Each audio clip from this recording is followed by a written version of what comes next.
অনেক দিন পর আবার ফিরে আসলাম। এবার প্রথমেই সবার কাছে ক্ষমা চেয়ে নিচ্ছি, কারণ প্রায় অনেক দিন পরে নতুন ভিডিও আসছে। শুভ সকাল। আজকের তারিখ 17ই জুন। এই কিছুক্ষণ আগেই রাঙাপানি স্টেশন অর্থাৎ এনজেপির আগের স্টেশনে সেই ভয়ঙ্কর দুর্ঘটনাটি ঘটে গেছে। কাঞ্চনজঙ্ঘা এক্সপ্রেসের সাথে একটি মালগাড়ির মুখোমুখি সংঘর্ষ। আমাদের ট্রেনটি তার ঠিক 5 মিনিট আগে তার পাশের লাইন দিয়ে ক্রস করেছিল। এনজেপি স্টেশনে নেমে আমরা খবর পেলাম এই দুর্ঘটনাটি ঘটে গেছে। এখন সবকটা ট্রেনই লেটে চলাচল করছে। আমরা ভাগ্য ভালো বেরিয়ে আসতে পেরেছিলাম।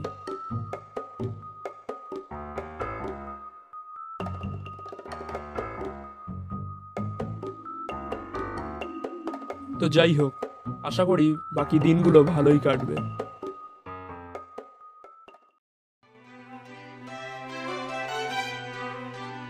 উত্তরবঙ্গের প্রতিটি জায়গারই নিজস্ব সৌন্দর্য আছে। এবারে আমরা এসেছি বর্ষাকালে। আমাদের গন্তব্য উত্তরবঙ্গেরই একটি অফবিট পাহাড়ি গ্রাম। তো এনজেপি থেকে আমরা গাড়ি বুক করে চলেছি দার্জিলিংয়ের উদ্দেশ্যে। আজকের দিনটি সম্পূর্ণ রেস্ট। কালকে আমরা দার্জিলিং থেকে সেই অফবিট পাহাড়ি গ্রামের উদ্দেশ্যে রওনা দেব।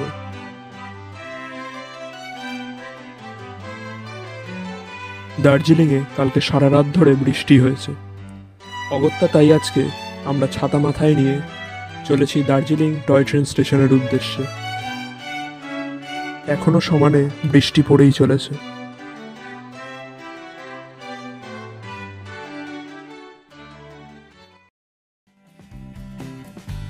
আমরা দার্জিলিং স্টেশনে পৌঁছে গেছি। সামনে দেখতে পাচ্ছেন ডিজেল ইঞ্জিন সহ অনেকগুলি কামরা রাখা আছে। এখান থেকে 3টে কামরা নিয়ে এই ডিজেল ইঞ্জিনটাই আমাদের নিয়ে যাবে।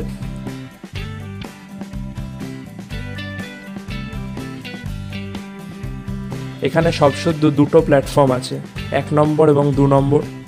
যাই হোক, অনেক আগেই চলে এসেছি, এখন সকাল 9টা বাজছে। আশেপাশটা একটু ঘুরে নিই।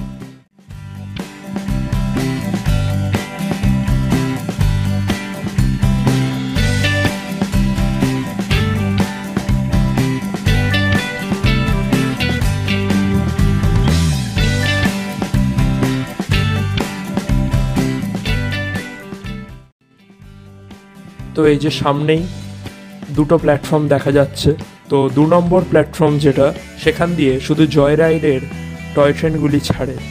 জয়রাইড অর্থাৎ দার্জিলিং থেকে বাতাসিয়া লুপ ঘুম হয়ে আবার ব্যাক টু দার্জিলিং। এবং 1 নম্বর প্ল্যাটফর্ম থেকে প্যাসেঞ্জার ট্রেনগুলি সব ছাড়ে।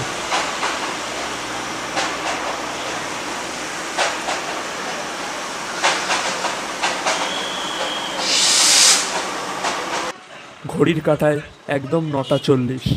টয় ট্রেনটি ইতিমধ্যেই ছেড়ে দিয়েছে দার্জিলিং থেকে।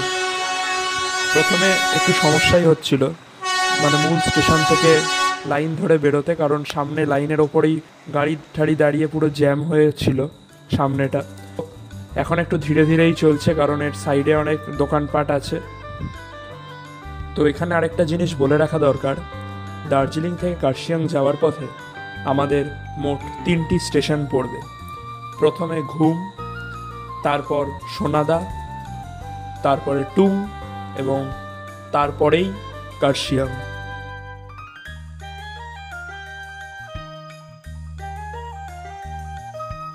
প্রথম স্টেশন দার্জিলিং থেকে ঘুম, দূরত্ব 5.5 কিলোমিটার।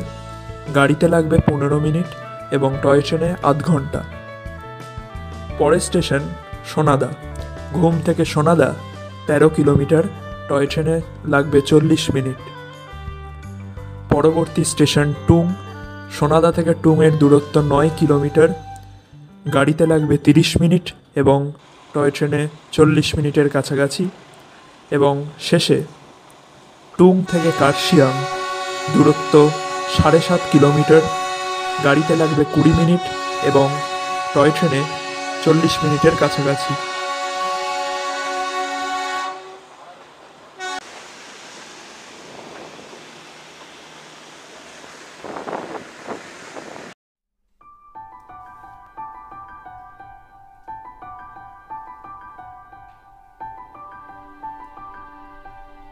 এই যে এটাই হচ্ছে বাতাসিয়া লুপ।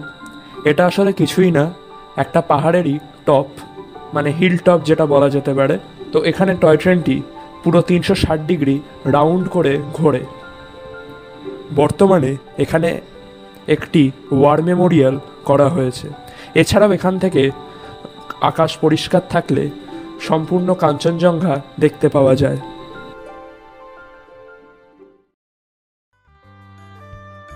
ঘড়িতে এখন প্রায় সকাল 10টা বাজছে। বাইরে প্রচণ্ড কুয়াশা এবং সমানে বৃষ্টি পড়ে চলেছে। ট্রেনটি সবেমাত্র এসে দাঁড়ালো ঘুম স্টেশনে। দার্জিলিংয়ের পর বাতাসিয়া লুপ পেরিয়ে প্রথম স্টেশন হচ্ছে ঘুম। সমুদ্রপৃষ্ঠ থেকে প্রায় 7,407 ফিট ওপরে অবস্থিত এই স্টেশনটি ভারতের সর্বোচ্চ উচ্চতম স্টেশন এবং পুরো পৃথিবীর 14তম সর্বোচ্চ উচ্চতম স্টেশন হচ্ছে এই ঘুম। ট্রেনটি ধীরে ধীরে এসে থামলো। আমরা বাইরে পা রাখলাম। এখানে আরেকটা কথা বলে রাখি, টয় ট্রেনের কোনো বগিতেই টয়লেটের ব্যবস্থা নেই। একমাত্র সবথেকে সামনের যে বগিটি অর্থাৎ ফার্স্ট ক্লাস এসি, সেখানে টয়লেটের ব্যবস্থা আছে। তবে চিন্তার কোনো কারণ নেই, প্রত্যেক স্টেশনেই টয়লেট আছে এবং দরকার পড়লে আপনার একার জন্য হলেও টয় ট্রেন দাঁড়াবে। প্রায় 5 মিনিটের কাছাকাছি দাঁড়িয়ে অবশেষে ঘুম স্টেশন থেকে টয় ট্রেনটি ছেড়ে দিল। কথায় আছে, পাহাড়ের এক এক সময় এক এক ঋতুতে এক এক রকম রূপ। শীতকালে সেই পরিষ্কার নীল আকাশ এখন আর নেই, এখন বর্ষাকাল। মাঝে মধ্যেই কুয়াশাগুলো ট্রেনের ভেতর ঢুকে যাচ্ছিল, সেটাও একটা অনবদ্য অনুভূতি। ওই যে দূরে ওই শহরটি হচ্ছে ঘুম। ঘুম থেকে এখন আমাদের পরবর্তী স্টপেজ সোনাদা।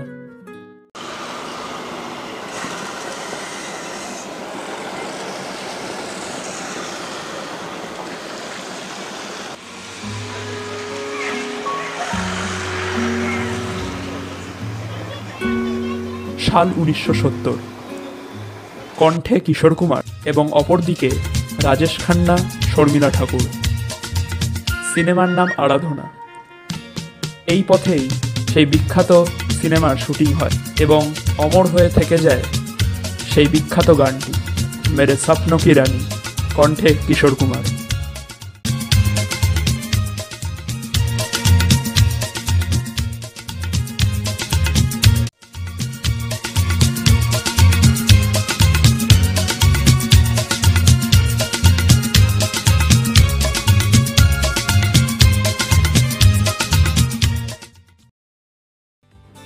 এরপর একটা মজার ঘটনা এখানে বলে রাখি।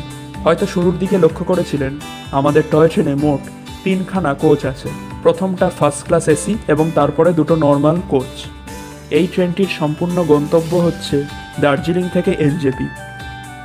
এবার মাঝখানে কার্শিয়াংয়ে প্রায় 10-15 মিনিটের কাছাকাছি স্টপেজ আছে। সেইখানে লাস্টের যে কামরাটি, সেই কামরাটি খুলে রাখা হবে এবং বাকি 2টো কামরা নিয়ে ওই একই ট্রেন রওনা দেবে এনজেপির উদ্দেশ্যে। ঘড়িতে এখন 11টা বাজছে।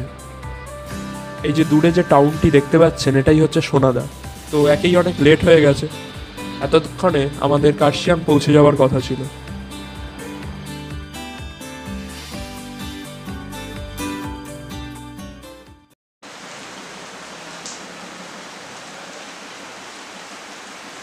প্রচণ্ড বৃষ্টি পড়েই চলেছে এবং সাথে প্রচণ্ড ঠান্ডা। তো যাই হোক, একটু সোনাদা স্টেশনে ঘুরে বেড়াচ্ছিলাম, পিছন থেকে হঠাৎ গার্ডের চিৎকার। বললেন যে বেশি দূরে কেউ যাবেন না, তাড়াতাড়ি গাড়ি ছাড়তে হবে, অলরেডি নাকি অনেক লেট হয়ে গেছে। তো যাই হোক, আমরা বেশি দূরে যাচ্ছি না।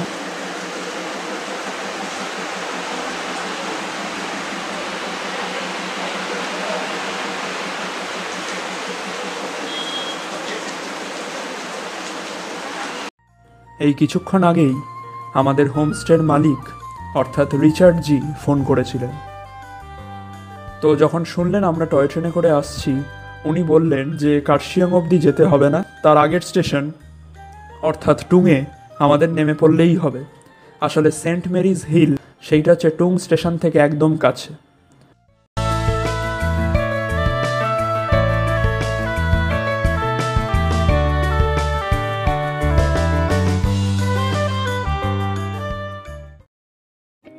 ঘড়ির কাঁটায় এখন একদম 11:40।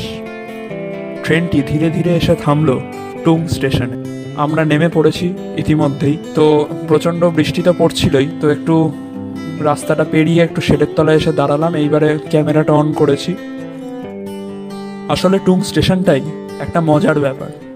মাঝখানে রাস্তা, ওই এক পারে রেল লাইন এবং আরেক পারে হচ্ছে টুং স্টেশন। শুধু আমাদের জন্যই ট্রেনটি দাঁড়িয়েছিল। তো যাই হোক, আমাদের নামিয়ে দিয়েই তাড়াতাড়ি ট্রেনটি হুইসেল মেরে ছেড়ে দিয়েছে এখন।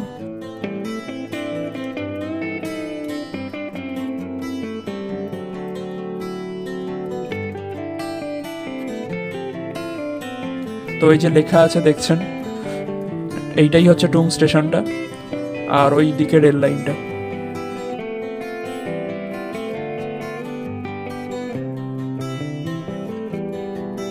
তো নামার সাথে সাথেই টুং স্টেশনের ভেতরই রিচার্ডজির সাথে দেখা হয়ে গেল। আমাদের জন্যই ওয়েট করছিলেন।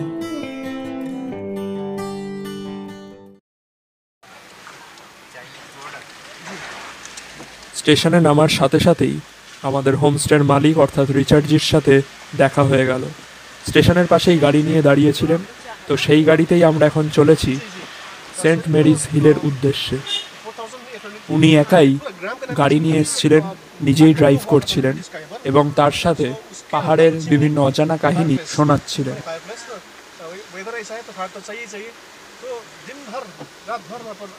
आग निकलता था, इसी आग को फॉलो करते करते ये ब्रिटिशर्स का जो पनी राइडर्स होता ना, वो फॉलो करते करते इसी रास्ते से दार्जिलिंग जाता थे। पहले वो नीचे वाला दार्जिलिंग रास्ता नहीं था।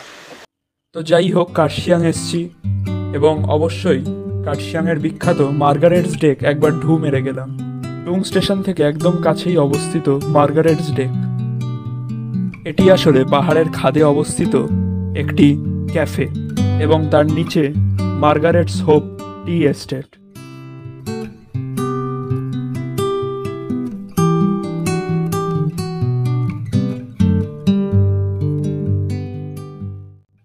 সামনে ব্যালকনি দিয়ে আকাশ পরিষ্কার থাকলে সম্পূর্ণ কাঞ্চনজঙ্ঘা দেখা যায়, তবে এখন সেটা বলা বৃথাই, কারণ সামনে পুরো মেঘের আস্তরণ। 100 মিটার দূরের জিনিস এখন দেখা যাচ্ছে। এখানে একটি কাহিনী প্রচলিত আছে, সত্য কিনা জানা যায় না। সাল 1862-তে ব্রিটিশ মিস্টার ক্রুকশ্যাঙ্ক তার একমাত্র কন্যাকে নিয়ে এখানে থাকতে শুরু করেন। পরে তার কন্যা বিলেত যান এবং যাওয়ার সময় এবং জাহাজে এক অজানা রোগে তার মৃত্যু ঘটে। পরবর্তীকালে তারই উদ্দেশ্যে এই চা বাগানের নাম রাখা হয় মার্গারেটস হোপ। সেই প্রফেসর ক্রুকশ্যাঙ্কের একমাত্র কন্যা মার্গারেটের নাম অনুসারে।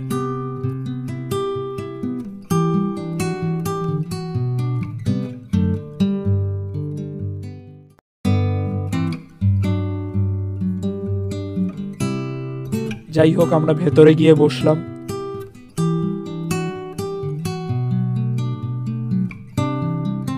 চা তৈরি করার বিভিন্ন নিয়মও এখানে বলা ছিল।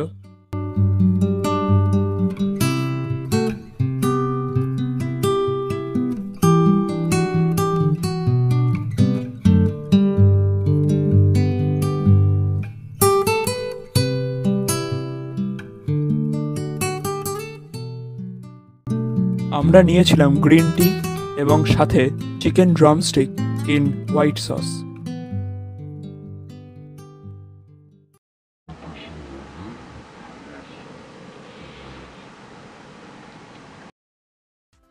সেন্ট মেরিজ পাহাড়ের ওপর আমরা ইতিমধ্যেই উঠে গেছি। রিচার্ডজির মুখ থেকেই শুনলাম আগে এখানে ফরেস্ট ডিভিশনের অফিস ছিল, তো করোনার সময় সেই অফিস উঠে যায়। তো তারপর থেকে আর রাস্তাও ঠিক করা হয় না, তো সেই জন্য দেখতেই পাচ্ছেন রাস্তার অবস্থা একদম ভয়ঙ্কর। রিচার্ডজি বলছিলেন গ্রামের বাসিন্দারা বস্তা বস্তা ইট বালি এইসব ফেলে এই রাস্তাটিকে গাড়ি চলাচলের জন্য উপযুক্ত করে তুলেছেন।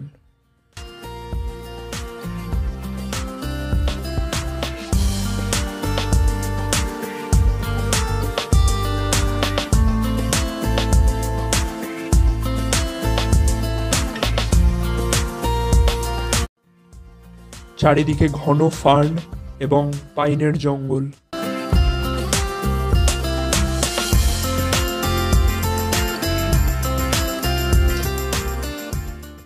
এগুলির এক একটা বয়স 200 থেকে 300 বছরেরও বেশি।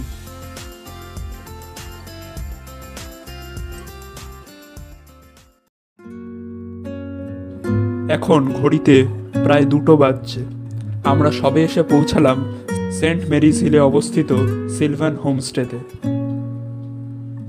চারিদিকে পাইনের জঙ্গল এবং কুয়াশায় মোড়া এক রহস্যময় পরিবেশ।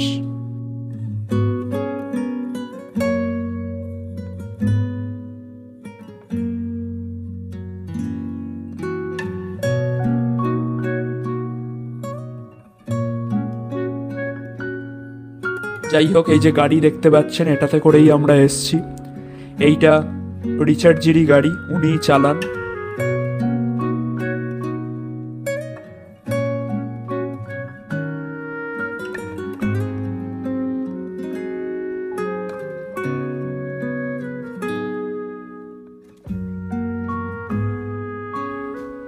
যাই হোক, এবার একবার সিলভান হোমস্টের ভেতরটা আপনাদের ঘুরিয়ে নিয়ে আসা যাক।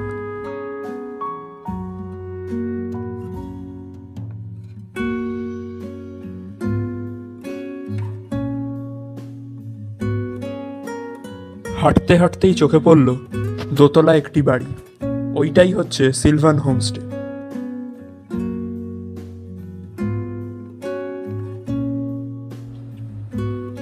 আচ্ছা, যেতে যেতেই চোখে পড়ল এখানে অনেক গ্রামেই আগেও দেখেছি, এবারেও দেখলাম এমু পাখি পোষা হয়। এই এমু পাখির মাংস নাকি খুবই সুস্বাদু। যাই হোক, কোনোদিন খাওয়ার সৌভাগ্য হয়নি।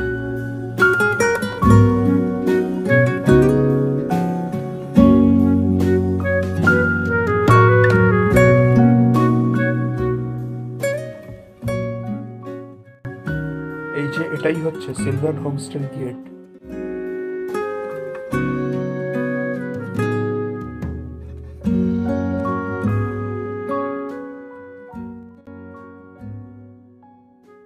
সিলভান হোমস্টে মোট দোতলা। একতলাটাতে ওনারা নিজেরা থাকেন। আমরা ছিলাম একতলাতেই। একতলাতে একটি রুম আছে, আর বাকি সব রুমগুলোই ওপরে। তো একতলার রুমটাও বেশ খারাপ না, বেশ বড়, ওটা ফ্যামিলি রুম। আর বাকি দোতলায় ডাবল বেডরুম আছে এবং আরেকটি ফ্যামিলি রুমও আছে।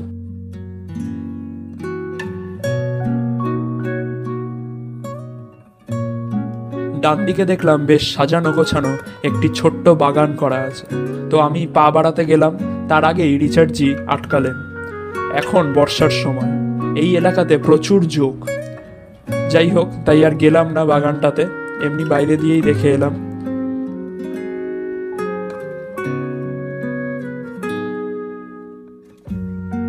এই যে ছোট্ট টবের ভেতরে এই গাছটি হচ্ছে হোয়াইট অর্কিড। কার্শিয়াংয়ের আরেক নাম কিন্তু the land off white orchid. এই অঞ্চলে এই রকম গাছ প্রচুর পাওয়া যায়।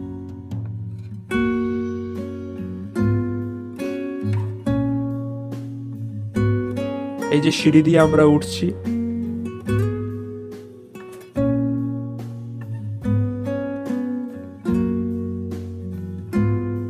সিঁড়ি দিয়ে উঠেই প্রথমে চোখে পড়বে এই ডাইনিং হলটি। সুন্দর ছিমছাম কাঠের কাজ করা।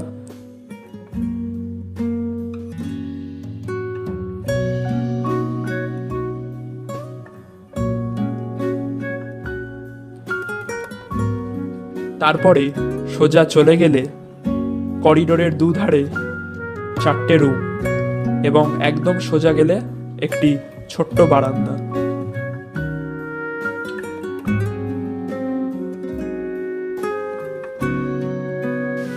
সামনে এই যে রাস্তাটা দেখতে পাচ্ছেন, এখান দিয়েই আমি একটু আগে এলাম। সামনে পুরো ঘন পাইনের জঙ্গল, একটুও বাড়িঘর নেই, একটাও বাড়িঘর নেই। এখানে এই এলাকায় মোট 4টে বাড়ি।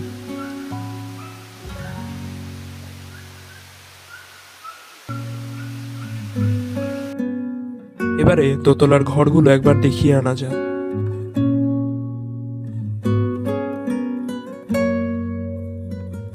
এই যে প্রথমে এই ঘরটা, এগুলো সবগুলোর সাথেই অ্যাটাচড বাথরুম আছে।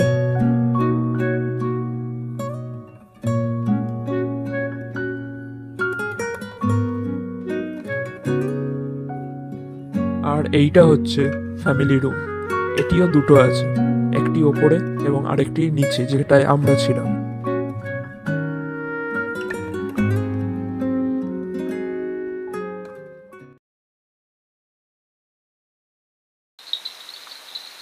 সকালে আজকে প্রচুর জার্নি হয়েছে, তাই একটু টায়ার্ড ছিলাম, একটু ঘুমিয়েই পড়েছিলাম। বিকেলবেলা বাইরের বারান্দাটায় এসে দাঁড়ালাম। অনেক নাম না জানা পোকার আওয়াজে চারিদিক একেবারে গম গম করছিল। সামনের বারান্দায় অনেকক্ষণ বসে রইলাম।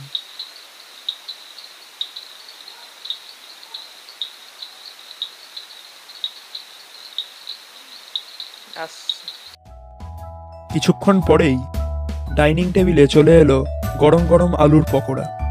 প্রথম দিন আমাদের দিয়েছিল আলুর পকোড়া ইভিনিং স্ন্যাক্সে, এবং পরের দিন ছিল চিকেন মোমো। আর এখানেই আরেকটা কথা বলে রাখি, এনারা প্রথম দিন যে চাটা দেন সেটাকে ওনারা বলেন ওয়েলকাম টি।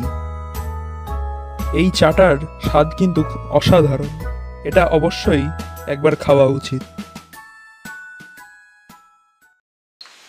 কাল সারা রাত ধরে বৃষ্টি হয়েছে। ঝিঝি পোকার তীব্র আওয়াজ এবং বহু নাম না জানা পাখির কলতানে ঘুম ভেঙে গেল। এখন বাজে সকাল 6টা। এখনো টিপটিপ করে বৃষ্টি পড়েই চলেছে। আজকে আমাদের সাইট সিংয়ের পালা। কয়েকটি স্পট আমরা পায়ে হেঁটে ঘুরব এবং তারপরে রিচার্ডজি আমাদের বাকি স্পটগুলো নিয়ে যাবেন ওনার গাড়িতে। হোমস্টে থেকে বেরিয়েই ডান দিকের পথ ধরলে কিছুটা এগোলেই পড়বে যীশুখ্রিস্টের এই বিখ্যাত মূর্তিটি। বহু ইউরোপিয়ান দেশে এটি দেখতে পাওয়া যায়। এখানে প্রাচীন ল্যাটিন হরফে লেখা আছে ভেনিত এডমে ওমস, অর্থাৎ কাম টু মি এভরিবডি। রিচার্ডজির মুখ থেকে শুনলাম এই মূর্তিগুলো আজ থেকে প্রায় 200 বছর আগে ব্রিটিশরা তৈরি করে গেছিলেন খ্রিস্টান ধর্ম প্রসারের উদ্দেশ্যে। আজও এগুলোকে রক্ষণাবেক্ষণ করা হয়।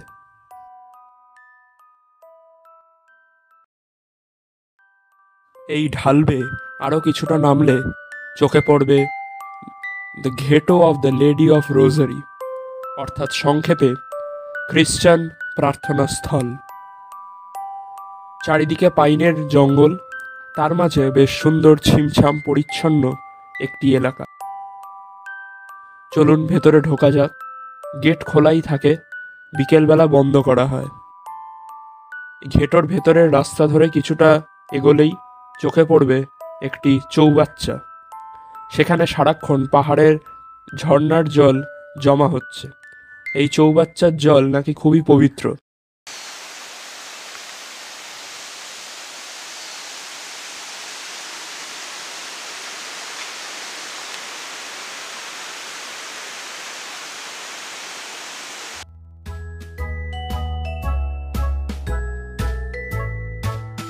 এই পাইন বনের মধ্যে দিয়ে আমাদের পরবর্তী গন্তব্য ব্রিটিশ আমলের একটি খ্রিস্টান ধর্মীয় স্কুল।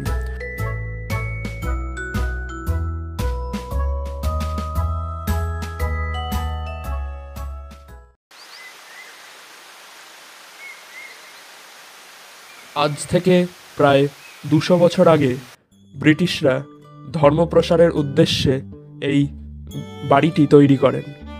প্রাচীন ইউরোপিয়ান ধাঁচে তৈরি বাড়িটি এখন প্রায় খালিই পড়ে আছে। এর পিছন দিকটায় শুধু মেন অফিস রয়েছে।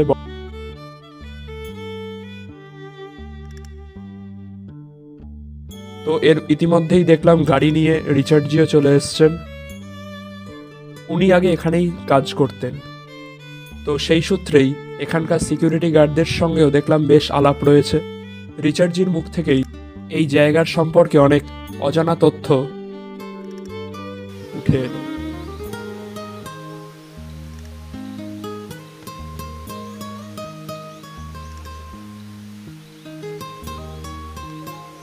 আর এই যে এই গাছটি দেখতে পাচ্ছেন, এই গাছটির নাম হচ্ছে উইপিং পাইন। জোরে হাওয়া দিলে পাতার ঘর্ষণের ফলে এখান থেকে নাকি কান্নার আওয়াজের মতন আওয়াজ তৈরি হয়। তো সেইখান থেকেই এই গাছটির নাম উইপিং পাইন। আর আরেকটা কথাও বলে রাখি, এই বিল্ডিংটি এখন যেহেতু ফরেস্ট ডিপার্টমেন্টের অন্তর্গত, তাই এখানে ভিডিওগ্রাফি করা সম্পূর্ণ নিষিদ্ধ। তো আমরা তাই সামনের দিকটাতেই শুধু ছবিটা তুলেছি এবং ভিডিও করেছি, আর পিছনের দিকটায় গেছিলাম অবশ্যই, কিন্তু ওটার ভিডিও এখানে নেই।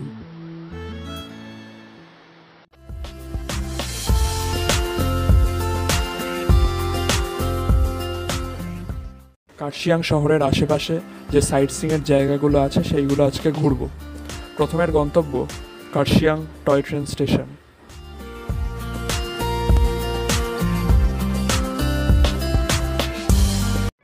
এই যে এইটা হচ্ছে কার্শিয়াং স্টেশন, একটু ঘিঞ্জি এলাকায় অবস্থিত কার্শিয়াং স্টেশনটা। কার্শিয়াং স্টেশনের সবথেকে বিখ্যাত ক্যাফেটি সেটি হচ্ছে এই ফরাসি ক্যাফেটা, কাফে দ্য সেন্ট্রাল। 100 বছরেরও পুরনো এই ক্যাফেটি এখনও স্বমহিমায় চলছে। তো আমরা ঢুকতে যাচ্ছিলাম, কিন্তু আমরা একদম সাত সকালে এসেছি, তখনও ক্যাফেটি খোলেনি, তো ওই জন্য আর ঢুকতে পারলাম না। এখানে আরেকটা জিনিস বলে রাখা ভালো, প্রচুর পর্যটক এখানে ভ্রমণের আছিলায় এসে অহেতুক পাহাড়ি পরিবেশ সমানে নষ্ট করে চলেছে। এটি কিন্তু একেবারেই উচিত নয়। প্লাস্টিক এবং বিভিন্ন আবর্জনার মাধ্যমে পাহাড়ি প্রকৃতি নষ্ট করা, এগুলি কোনোটাই কিন্তু পর্যটক সুলভ আচরণ নয়।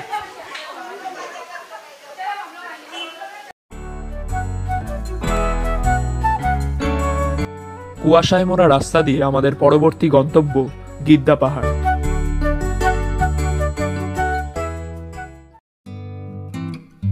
এইটা হচ্ছে গিদ্দা পাহাড় সাইডিং। এখানে টয় ট্রেনের জন্য ডাবল লাইন করা আছে, মুখোমুখি কোনো টয় ট্রেন এলে যাতে সাইডের লাইনে দাঁড়াতে পারে।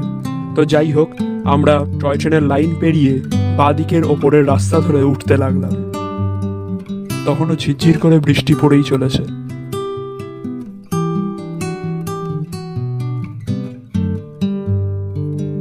সামনে কিছুটা গিয়ে রাস্তা শেষ, তারপর বাঁ দিকে আরও কিছুটা সিঁড়ি বেয়ে উঠতে হয়, তারপরে বাড়িটি। এইখানে নেতাজি সুভাষচন্দ্র বসু অনেক দিন ছিলেন। বাড়িটির ভেতরে ভিডিওগ্রাফি করা সম্পূর্ণভাবে নিষিদ্ধ, তাই ভেতরের কোনো ভিডিও নেই। ক্যামেরা নিয়ে বাইরে ঘুরতে ঘুরতে এইটি চোখে পড়ল। এই গাছটি 1934 সালে শরৎচন্দ্র বসু নিজে হাতে লাগিয়েছিলেন। এই রকম অনেক ঐতিহাসিক জিনিস এই বাড়ির আনাচে কানাচে ছড়িয়ে ছিটিয়ে রয়েছে।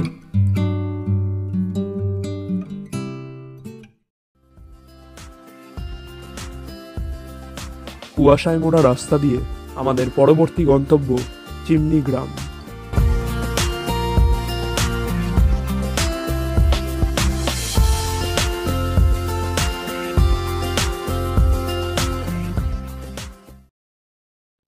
এই গেটটি পেরিয়ে টিকিট কেটে আমরা ভেতরে ঢুকলাম।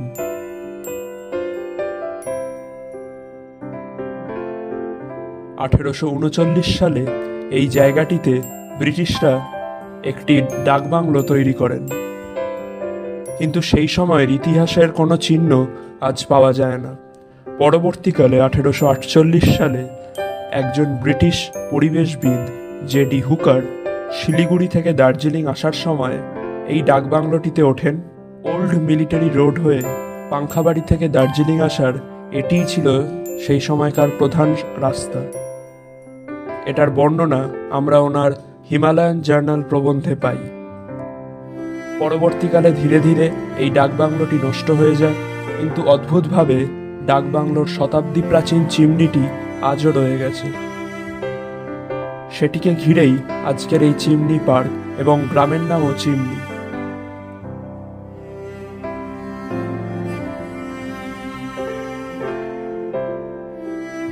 বেশ সুন্দর সাজানো বাগান করা আছে। আমরা কিছুক্ষণ বসে চলে আসছিলাম। বাইরে রিচার্ডজি দাঁড়িয়েছিলেন। তিনি বললেন যে এখানে নাকি আরও একটি দেখার জিনিস আছে। তো গেটটা দিয়ে ঢুকে বাঁদিকে হচ্ছে চিমনি পার্কটি, এবং ডান দিকে একটি অসাধারণ প্রাকৃতিক একটি জায়গা দেখতে পাওয়া যাবে। তো আমরা সেই রাস্তা ধরে কিছুটা এগোতেই সামনে দেখতে পেলাম শতাব্দী প্রাচীন ফার্ন এবং পাইন গাছের জঙ্গল। মাঝখান দিয়ে পাথরে বাঁধানো পরিষ্কার রাস্তা চলে গেছে। মনে হচ্ছিল যেন হলিউডের কোনো সিনেমার প্লট।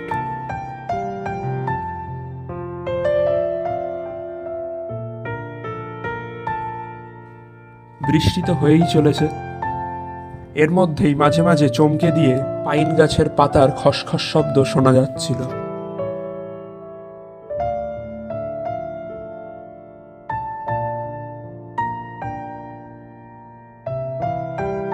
এটি একেবারেই অফবিট একটি এলাকা বলে ট্যুরিস্টদের ভিড় একেবারেই ছিল না। আমরা বেশ নিরিবিলিতে কিছুক্ষণ বসে রইলাম।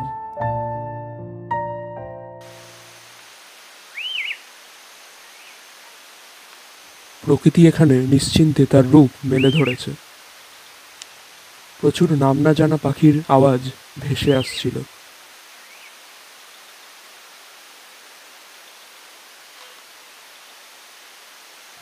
সামনে কিছুটা এগিয়ে গেলে আরেকটি ভিউ পয়েন্ট পাওয়া যাবে।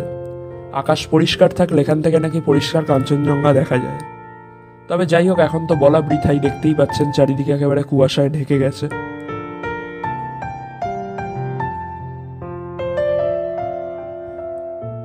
এখানেই আমরা কিছুক্ষণ নিরিবিলিতে বসে রইলাম।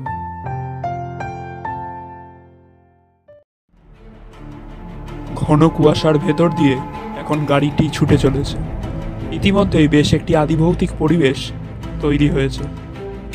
অবশ্য এবার আমাদের পরের গন্তব্য একটি আদিভৌতিক জায়গা। হ্যাঁ, সত্যি পুরোপুরি ভৌতিকও বলা যেতে পারে। কার্শিয়াংয়ের বিখ্যাত ডাউহিল এবং ভিক্টোরিয়া ডে স্কুল।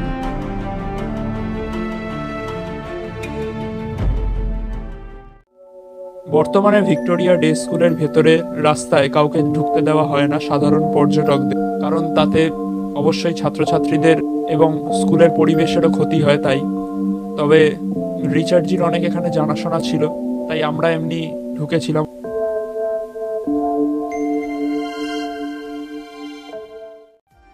এইটা হচ্ছে সেই বিখ্যাত ভিক্টোরিয়া ডে স্কুল। অনেকে এটিকে ডাউহিল স্কুল হিসেবেও চেনে। এখানে বলিউড এবং টলিউড দু ধরনের সিনেমার শুটিং হয়েছে। বলিউডের একটি বিখ্যাত সিনেমা বরফির শুটিং এখানে হয়েছিল, যেখানে প্রিয়াঙ্কার খোঁজে রণবীর কাপুর এখানে আসে। ভিক্টোরিয়া ডে স্কুলের মূল ফটকটি পেরিয়ে ঘন জঙ্গলে ঘেরা একটি রাস্তা দিয়ে ওপরে উঠতে লাগলাম। বেশ গা ছমছমি করছিল। যারা ভূতে বিশ্বাসী তারা বলে যে এখানে নাকি এখনো সাহেবদের ভূত দেখতে পাওয়া যায়। তবে এমনিতে ভূতে বিশ্বাস না করলেও এখানে এলেও একটি গা ছমছমে অনুভূতি হবে। আর এখানে সব থেকে ভুতুরে জায়গাটি হলো ডাউহিলের পাশের এই চার্চটি। এই চার্চটি এখন সম্পূর্ণভাবে ঢোকা নিষিদ্ধ করা হয়েছে। এখানে নাকি খুবই প্যারানর্মাল অ্যাক্টিভিটি লক্ষ্য করা যায়। ফেরার সময় আরেকটি রাস্তা আছে, তার দুধার উঁচু পাইন বনে ঘেরা। সেই রাস্তাটির নাম ডেথ রোড। যারা ভূতে বিশ্বাস করে তারা বলেন নাকি এখানে এখনো সাহেবদের ভূত এখানে দেখা যায়।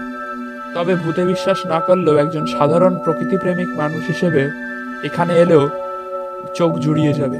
চারিদিকে সবুজ আর সবুজ। পাইন বনের উঁচু গাছগুলিতে সারাক্ষণ কুয়াশা যেন আটকে থাকে। বেশ রহস্যময় একটি পরিবেশ। তবে সব থেকে যেটা দেখে খারাপ লাগলো সেটা হচ্ছে এখানে স্থানীয়ভাবে এই ডেথ রোডে ঢোকার জন্য এখন টিকিটের ব্যবস্থা করা হয়েছে। সাধারণ একটি রাস্তাকে শুধুমাত্র ভূত দেখবার জন্য বিখ্যাত করে টিকিটের আওতায় আনা একেবারেই যুক্তিযুক্ত নয়। তবে রিচার্ডজি অনেক শর্টকাটগুলো চেনেন। রিচার্ডজি আমাদের ওই ডেথ রোডে নিয়ে গেছেন। পাশে একটি পায়ে হাঁটা রাস্তা আছে, সেইটার ভেতর দিয়ে গাড়িটা একটু দূরে রেখেছিলাম আমরা। তারপর পায়ে হাঁটা রাস্তা দিয়ে পিছন দিক দিয়ে ডেথ রোডে ঢুকেছিলাম। এবারের মতো ভ্রমণের একদম শেষ পর্যায়ে চলে এসেছি। এরপর আমাদের শেষ গন্তব্য West Bengal forest school museum. এইটাও কার্শিয়াংয়ে অবস্থিত, তবে অনেকেই এটার কথা জানে না। একদমই অফবিট একটি জায়গায় অবস্থিত। এখানেও এর ভেতরে ভিডিওগ্রাফি এবং ফটোগ্রাফি করা সম্পূর্ণভাবে নিষিদ্ধ, তাই ভেতরের কোনো ভিডিও নেই। বাইরের কয়েকটা ছবি ভিডিওতে রাখছি। ভেতরে বিভিন্ন ধরনের গাছের কাণ্ড ও গুড়ি রাখা আছে, যেগুলি থেকে বিভিন্ন রকমের কাঠের আসবাবপত্র বানানো হয়। এছাড়াও বিভিন্ন প্রাণী যেমনি কুমির, বাঘ, লেপার্ড অর্থাৎ চিতাবাঘ, কঙ্কাল রাখা আছে।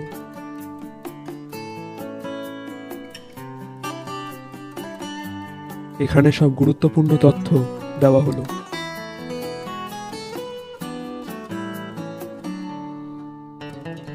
তো যাই হোক, এবার এখানেই ইতি।